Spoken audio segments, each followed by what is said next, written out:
Hello guys, welcome back to the channel. So നമ്മൾ ഇന്ന് നോക്കാൻ പോകുന്നത് ഒരു വയനാട് സീരീസാണ്. സോ നമ്മൾ ലേറ്റസ്റ്റ് ആയിട്ട് വയനാട്ടിൽ പോയപ്പോൾ അവിടെ റോഡ് ട്രിപ്പിൻ്റെ ഇടയിൽ കണ്ട കാഴ്ചകളും അവിടുത്തെ ഒരു മെയിനായിട്ട് ഫോറസ്റ്റ് ലൈഫ്, അവിടുത്തെ ഒരു വൈൽഡ് ലൈഫ് ട്രാവലിംഗ് ആൻഡ് നമ്മൾ പോകുന്ന വഴികളിൽ കാണുന്ന കാഴ്ചകളാണ് നമ്മൾ മെയിനായിട്ട് ക്യാപ്ചർ ചെയ്തിരിക്കുന്നത്.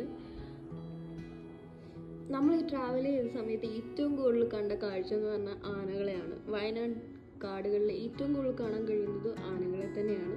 സോ നമ്മൾ മെയിനായിട്ട് ഈ ഫോറസ്റ്റിൻ്റെ നടുക്കുള്ള റോഡുകളിലൂടെ ട്രാവൽ ചെയ്യുമ്പോൾ പലതരത്തിലുള്ള ആനക്കൂട്ടങ്ങളെ നമുക്ക് കാണാം. റോഡിലാണെങ്കിലും സൈഡിലാണെങ്കിലും ചിലത് നമ്മൾ ശ്രദ്ധിക്കാറ് കൂടിയില്ല, എന്നാൽ കൂടി നമുക്കൊരു പേടി ഉണ്ടാവും. കാരണം നമ്മൾ പെട്ടെന്ന് ഇപ്പം ഒരു ഗ്രൂപ്പ് ഓഫ് ആനകളെ കാണുമ്പോൾ നമുക്ക് പേടി ഉണ്ടാവും. സോ നമ്മൾ എപ്പോഴും ഒരു ഗൈഡിൻ്റെ ഹെൽപ്പോടെ ഇങ്ങനെയുള്ള സ്ഥലങ്ങളിൽ ട്രാവൽ ചെയ്യുന്നത് ഏറ്റവും നന്നായിരിക്കും. സോ നമുക്ക് കാഴ്ചകൾ കാണാം.